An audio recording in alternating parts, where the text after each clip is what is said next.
Welcome to Sabbath School, brought to you by It Is Written. We're glad that you could join us again. We're continuing our journey through the book of Mark, and today we're looking at lesson number 5, and that is miracles around the lake. Looking at some of Jesus' miracles and the impact that they had on not just the people who the miracles were performed for or on, but also many people since that time. We're glad that you could join us. Let's begin with prayer. Father, we thank you for bringing us together as we continue our study of the book of Mark. Help us to understand more about Christ, more about the plan of salvation, and more about how we fit into that grand scheme of things. We thank you in Jesus' name. Amen. Amen. We're also glad to have with us once again this week Tom Shepard. He is the Senior Research Professor of New Testament at the Theological Seminary, Andrews University. Tom, we're grateful to have you back again. It's good to be with you. So this week we're looking at miracles around the lake. We talked about the Sea of Galilee in Mark chapter 4. What were some of the experiences that Jesus and his disciples had there around that sea, around that lake? Okay, so the title of the lesson, The Miracles Around the Lake, is related to where the miracles happen that are described in this end of chapter 4, beginning and all through chapter 5. It all surrounds the Sea of Galilee. Now, we call it the Sea of Galilee, but that's a little bit of a grandiose name for a lake that's like 8 miles across, maybe 13 miles long. It's not real big, but it's the largest freshwater lake in Palestine, so even to this day. So the events beginning at the end of chapter 4 are all linked up with that lake. Of course, he's been in Capernaum. Capernaum's right on the northern edge of the lake, so we've really been in that area. And most of Jesus' ministry most of his ministry was actually spent up in Galilee, not down in Judea or Jerusalem. So we were just studying in chapter 4 about the parables that Jesus taught, and at the end of that day, again, we have this whole one day kind of a experience. So it's like the parables are told in one day, and then that evening he goes across the lake, and the next day he's in the Gadarenes, and then he goes back again across the lake. So you're only like a 24, 48-hour period covering like 2 chapters of this book. So again, it's kind of these vignettes of Jesus' ministry. You get a picture and a close-up of some kind of scene that goes on. So the first experience starts in chapter 4, verse 35, and maybe we should read verses 35 through 41. On the same day, when evening had come, he said to them, "Let us cross over to the other side." Now when they had left the multitude, they took him along in the boat as he was. And other little boats were also with him. And a great windstorm arose, and the waves beat into the boat, so that it was already filling. But he was in the stern, asleep on a pillow. And they awoke him and said to him, "Teacher, do you not care that we are perishing?" Then he arose and rebuked the wind and said to the sea, "Peace, be still." And the wind ceased, and there was a great calm. But he said to them, "Why are you so fearful? How is it that you have no faith?" And they feared exceedingly and said to one another, "Who can this be that even the wind and the sea obey him?" Yeah, well, it's a pretty scary experience on the lake. It says that they take him just as he was. Earlier, he may have been sitting in the boat and teaching the people from the boat, but he was probably tired. and obviously, he could sleep through a storm, and a storm that was filling the boat and tossing it back and forth. So he had to be pretty tired.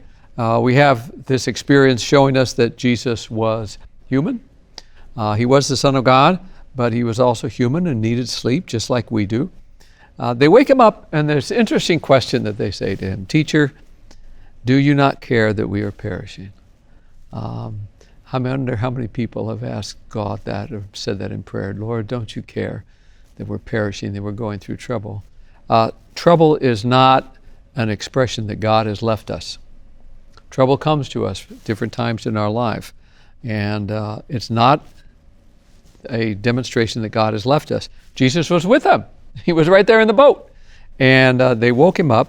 He stands up, which you don't usually do in a boat, but he stands up and he tells the wind and the sea to be quiet. Peace, be still. The wind ceases and there's a great calm. Now, I've never experienced something like that, but these men are completely shocked by what has happened. They're going to say, who then is this that even the wind and the sea obey him? This is really reminiscent of some descriptions of God in the Old Testament. God walks in the storm, the clouds and the thunder and lightning are his tools and everything. He brings the rain. There's pictures of him in some Psalms that are like a storm cloud, God marching on the storm cloud. So this is what we call a theophany, the appearance of God where he shows up. And typically when God shows up, there's human fear. And that's exactly what they say, great fear falls on them. And typically a theophany is a focused on some message, some revelation that God wants to bring. You remember the story of Jesus and his birth, and the angels appear, the shepherds are afraid. The angel says, don't be afraid. And then the angel tells them about the birth of Jesus. So here the revelation is kind of tied up in what Jesus does. That's the theophany, he calms the storm. But the revelation is really implied in the question that they ask. Who then is this that even the wind and the sea obey him? Well, obviously he's the Son of God who can calm the storm. So it's an unforgettable kind of an experience of this theophany on the storm. So they have this experience, but then the boat gets to the other side, and they get over to the Gadarenes. And if they hadn't had an exciting enough experience, everything gets ratcheted up several notches when you get over to the Gadarenes. What happens there? Yeah, so they arrive on the shore, and you can imagine the disciples like, back on terra firma again, they're feeling a little more safe. But then a man runs out of the tombs, and he has an unclean spirit. Now, the description of this man is very sad. It describes him in very vivid terms. He lives among the tombs. No one could bind him, not even with a chain. He'd often been bound with shackles. He wrenched the chains apart, broke the shackles in pieces. Verse 4, no one had the strength to subdue him. It's just a tragic picture that sadly is repeated even today. There are people that are in chains with demonic forces, people who are in chains with the addictions that have overcome them, drug addictions, pornography, abuse. No one had the strength to subdue them. And then this man met Jesus. See, and that's really the change in his life. Now, this whole area it just reeks of the biblical concept of uncleanness. Now, here in the United States, when we think of unclean, we think that if you drop food on the floor is dirty, so you shouldn't eat it unless you believe in the 5-second rule or something like that. Then people would throw that away. In this setting, it's not hygiene that they're talking about, it's ritual uncleanness. Throughout Palestine, ruins have been found of what they call mikvah, which were ritual baths where people would walk down one side and then walk back up the other side, and they would ritually cleanse themselves. And so it was really important to people in Jesus' day. But there were certain things that were unclean, ritually unclean. So one of them was tombs. Dead. If you touched a dead person, the dead person was unclean. So tombs would be unclean. Also, the man is cutting himself, so he's bleeding. Blood would be ritually unclean. He lives in he's possessed by unclean spirits.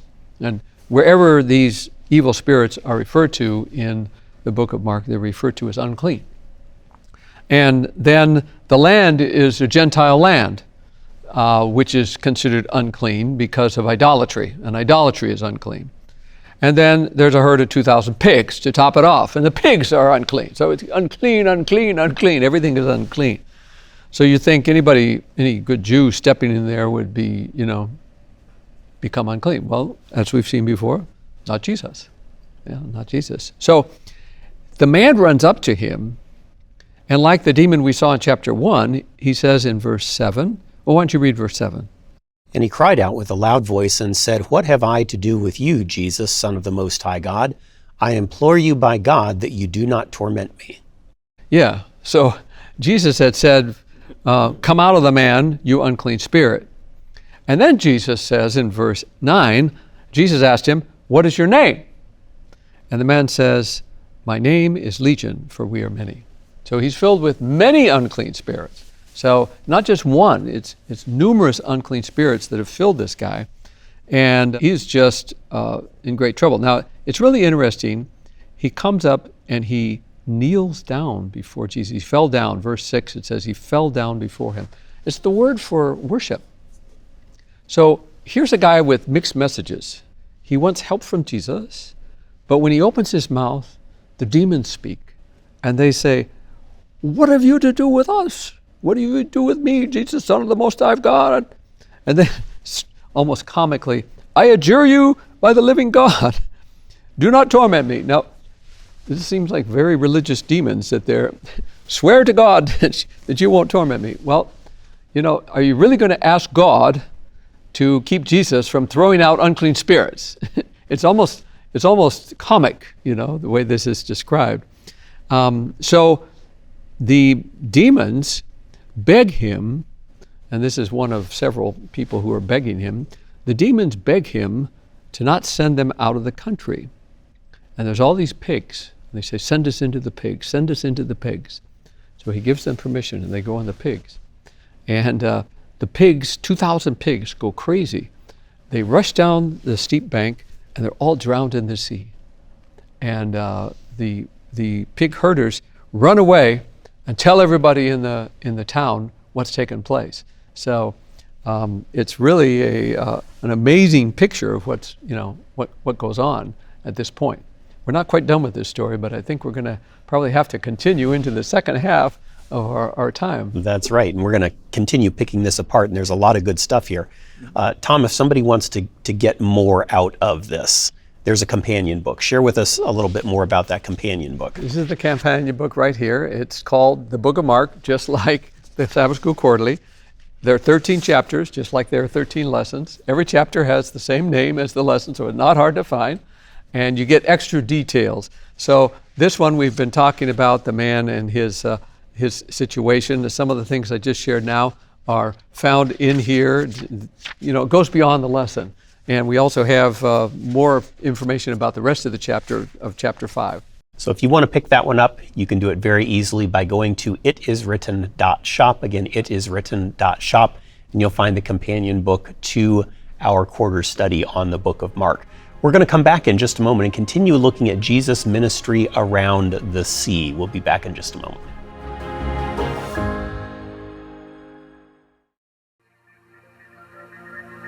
He came into the world via a miracle birth. But he met with a tragic death. In between times, he lit up the world as he prepared the way for Jesus' ministry. John the Baptist's life may not have been glamorous, but it was a life of faithfulness, and he stands forever as an example of faithfulness to God.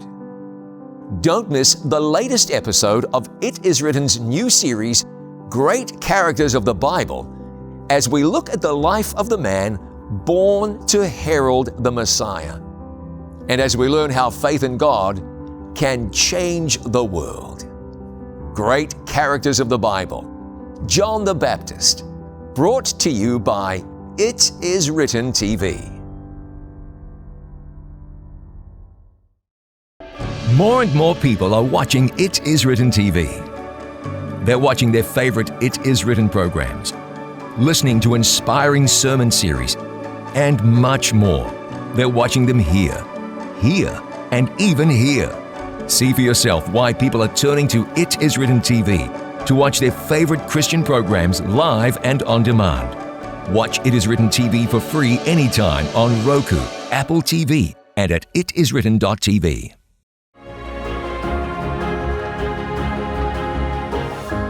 Welcome back to Sabbath School, brought to you by It Is Written. We're looking at some of the miracles around the sea or around the lake that Jesus performed. And we're talking about this casting of legion of demons out of the man and into the pigs. You'd think that would be a positive thing, but the people of that region were not thrilled with what happened. Why not? Well, of course, 2,000 pigs, let's say each pig, was worth $100. Now that's a low estimate, possibly. Today, of course, pigs are bigger and, they'd be worth a lot more than that. But let's just go a low. Even at $100, 2,000 pigs is $200,000. This was a financial disaster for the people of that area. And I've asked, how much is a man worth? Is a man worth 2,000 pigs?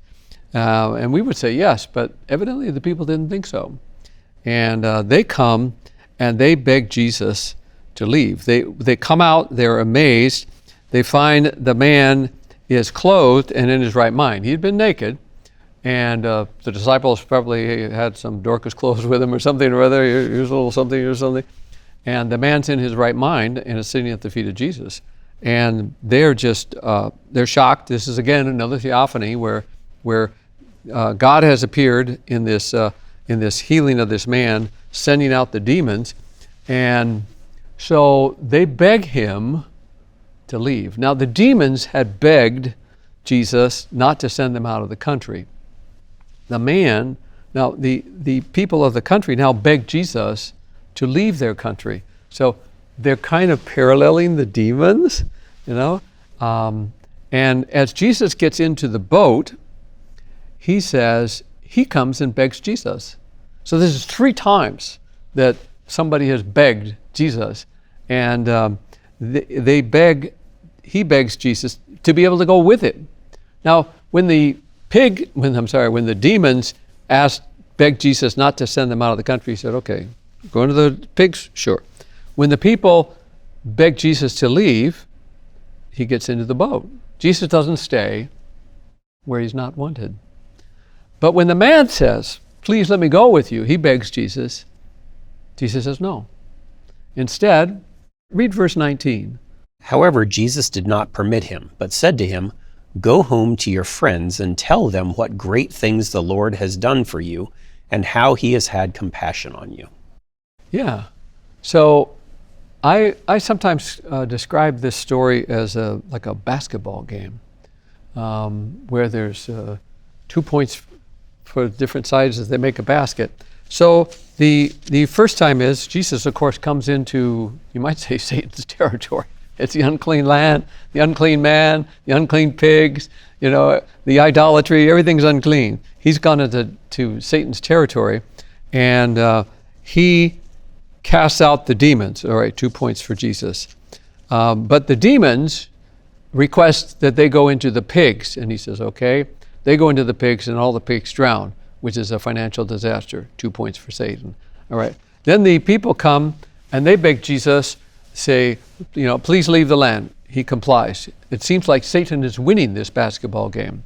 But then Jesus makes a 3-pointer when he says to this man, go home to your friends, tell them how much the Lord has done for you and how he has had mercy on you.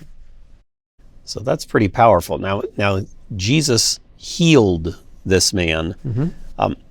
What made this healed man such a good missionary? You would think that this is not the guy you would choose to be a missionary. The disciples probably didn't see anything in this territory that would be profitable for the gospel mission, but Jesus did. This man knelt down and screamed at Jesus. But Jesus could hear the whisper of his heart above the scream of the demons. And I have experienced that God still listens to the whispers of his people. And sometimes we don't know what to say, but we cry out to God. I've done that before. Cry out to God and say, Lord, please do something. And he responds. And so this guy, you would think, would be the most unlikely missionary. But Jesus saw that that wasn't the case. This guy had been like totally possessed by Satan, and now he was set free. I mean, he had an amazing story to tell. And it says here at the end, he went away and began to proclaim in the Decapolis how much Jesus had done for him, and everyone marveled. I mean, the guy was the person that everybody was afraid of. He was the people that they said, stay away from where he is because he'll tear you to pieces. And now he's completely changed. What happened to you? He had a story to tell.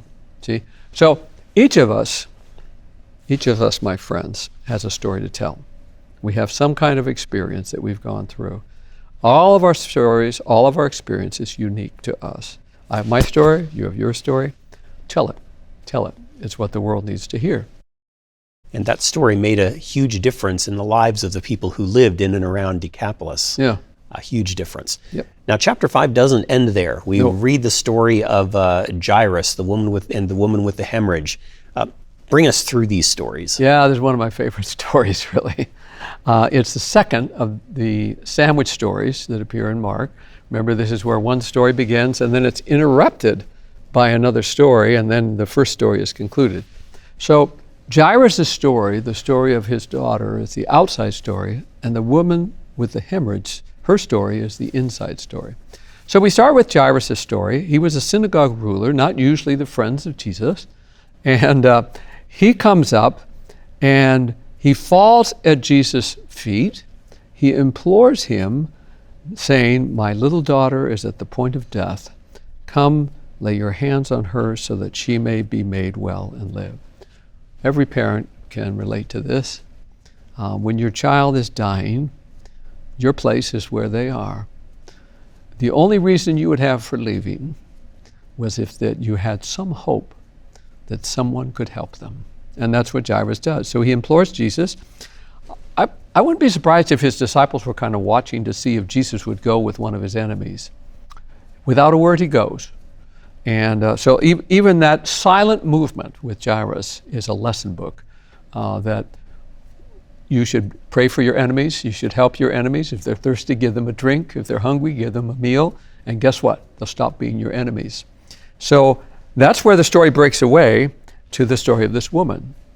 And it's a tragic story. In Greek, it's a little more powerful than it is in English because it's one long sentence.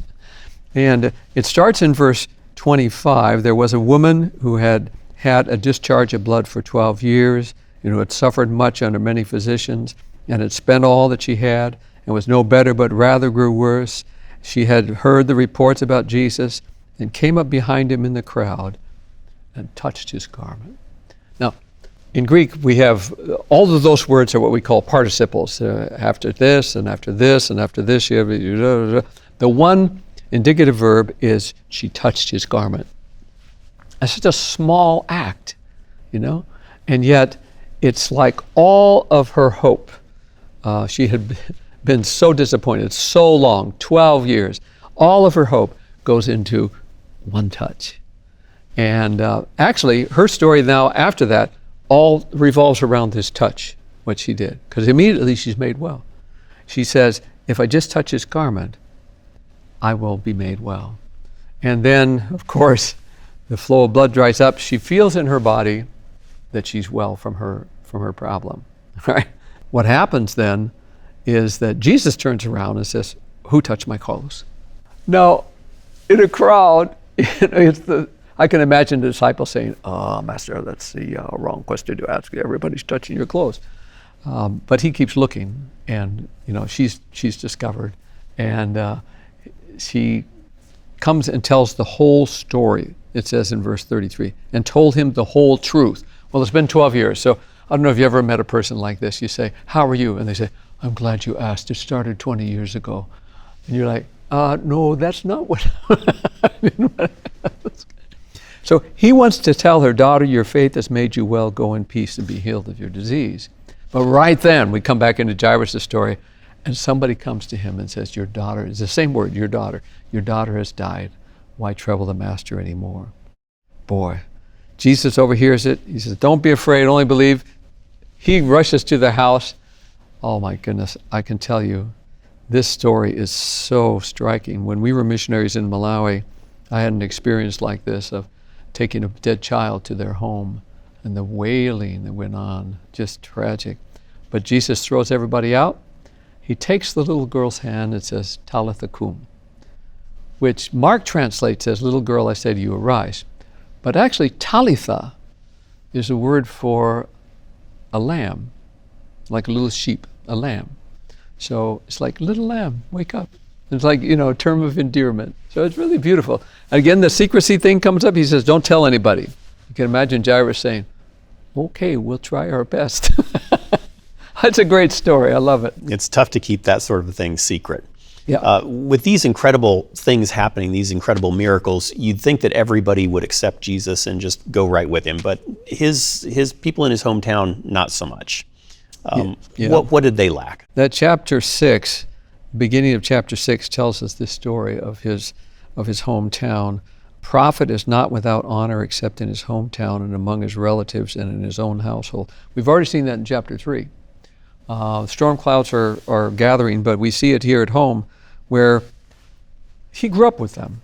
And so this familiarity breeds contempt. They thought, where did he get all this stuff? We know this guy. This is Jesus. This is just the carpenter's son. This is, Mary's son. His brothers are all here. What's so special about him? So they took offense at him, and he couldn't help very many people there because they didn't believe. Tragic. We don't have much time left, but I do want to touch on this. There's another sandwich story here. Yes, chapter 6. Tell us about that. Yeah, it's chapter 6. It's the mission of the 12 and the beheading of John. It's an amazing story, and it's very dramatically told. But basically what this story does, it parallels the mission of the 12, where they go out and share the gospel and heal people of diseases, with the silencing of John the Baptist by Herod. John had rebuked Herod for marrying his brother's wife, and rightly so, but his brother's wife Herodias really hated him, and she contrives a way, because Herod is wishy-washy, she contrives a way to get him beheaded. So he dies and is actually reported as risen from the dead to Herod when he hears about Jesus. So John foretells what's going to happen to Jesus, and we're going to see more of that as we go on. Fantastic. Well, we've still got a bit of the journey to take. Oh, yes. It's an exciting journey. And we invite you to join us. We're going to continue our study of the book of Mark here on Sabbath School, brought to you by It Is Written.